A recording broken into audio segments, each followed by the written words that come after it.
Okay, jumping in, protecting yourself from alcoholics, drug addicts, and narcissists, and any type of predator, whether that's a porn addict, a gambling addict, whatever. Somebody that's in their addictions and they're presenting a certain fake persona of who they are. And their goal is to hook you. Their entire goal is to hook you. Just like bait on a fish hook. That's their goal. They want and they seek women who are go-getters. They seek women who are independent, powerful, intelligent, with multiple skills and a variety of skills. They want the women to do the work for themselves. But they appear as the quote, multi-talented, incredibly intelligent individual in the beginning of your relationship. That's where they hook you. They present this fake idea of who they are. They have their own posse of people showing you how great of a person they are. They have their friends detailing their camping trips and their travels and how great, and they've won all these awards and all this volunteer stuff that they've done for the church. And you start to think, wow, this guy's a great catch because all his friends are telling me that he's really great. Again, don't be fooled. Don't be fooled, because not all of those guys are for real. A lot of these guys who are alcoholics, drug addicts, and narcissists, they are real serious manipulators and predators. And their entire purpose is to create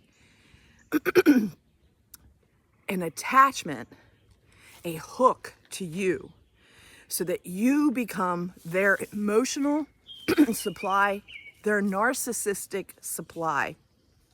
You become their ride to get here and there, because poor them, they don't have a car right now. You do.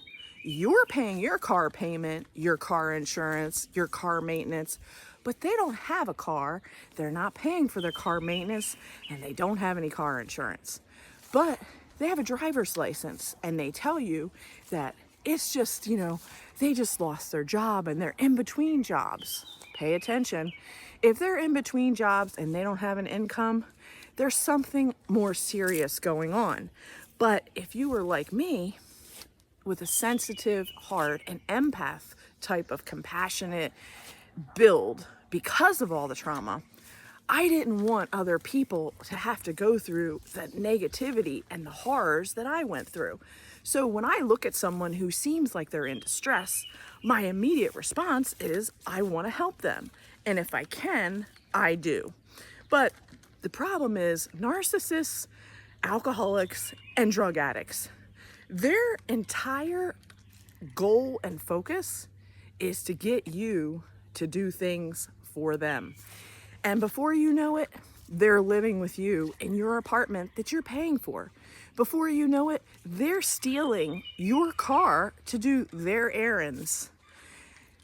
Before you know it, your bank accounts are empty or negative because they've found a way to create diversity in your accounts and duality, and all in the name of, let me help you to rearrange and organize your files. I have a better way of doing it that can save you so much time. And meanwhile, you think that they're helping you. But once they have access to your information, your private information, what they do with that private information, I hope you don't have to go through what I went through.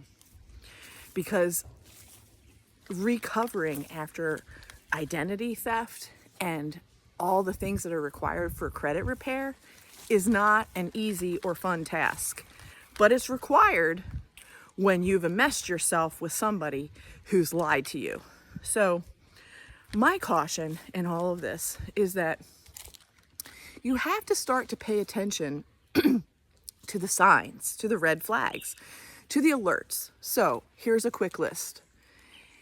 If they don't have a car, pass. Just don't go there. They're not a responsible adult if they don't have a car. Maybe if they just had a car accident, maybe. But for the most part, if they have some type of history of not having a car or a vehicle, and they're living in the United States, where this is where it's pretty normalized that you need to have a vehicle to get around and do what you do, and they don't have a car, I would beware. The next thing is their friends and the puffery and the lies and the manipulation that they share about how great of a person they are.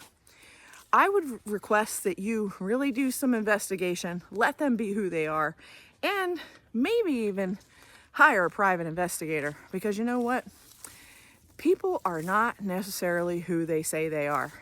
And when you find out that they have a past that you really didn't want to find out about, that really knocks your socks off, you start to want to reevaluate who you really think that you want to date or spend the rest of your life with. The next thing is money and accounts, medical accounts. In this day and age, given what people have been through, I would require to have physical proof of somebody's medical records and physical proof of their bank accounts and assets, because you know what? You need to know where this person's coming from and where they're going. And everybody may have trauma and obstacles and things that don't always go as planned. And there is grace and mercy for that. But let me tell you, a man's job in God's design is he is supposed to be the covering for the woman. A man is supposed to build the home. He's supposed to build the home, build the business, or build his job security. And then when he chooses the woman, he's supposed to bring the woman into what he has created. It's not supposed to be the other way around, because that's the pattern that I see now. All the guys that I dated, I shouldn't say all, most, they were coming into my world that I created with my discipline, with my effort, with my tenacity to go after what I wanted and get it, because I was willing to do what it took and I was willing to make the sacrifices. But not everybody and not all men are like that. Many of them are, lazy, and they want a free ride, and they're using your abilities and your skills and your mastery to get them a free ride on your sofa, in your bed, using your car, and sneaking into your accounts. So I would beware on that point too. I hope this gives you another layer of awareness. I hope you have a good one.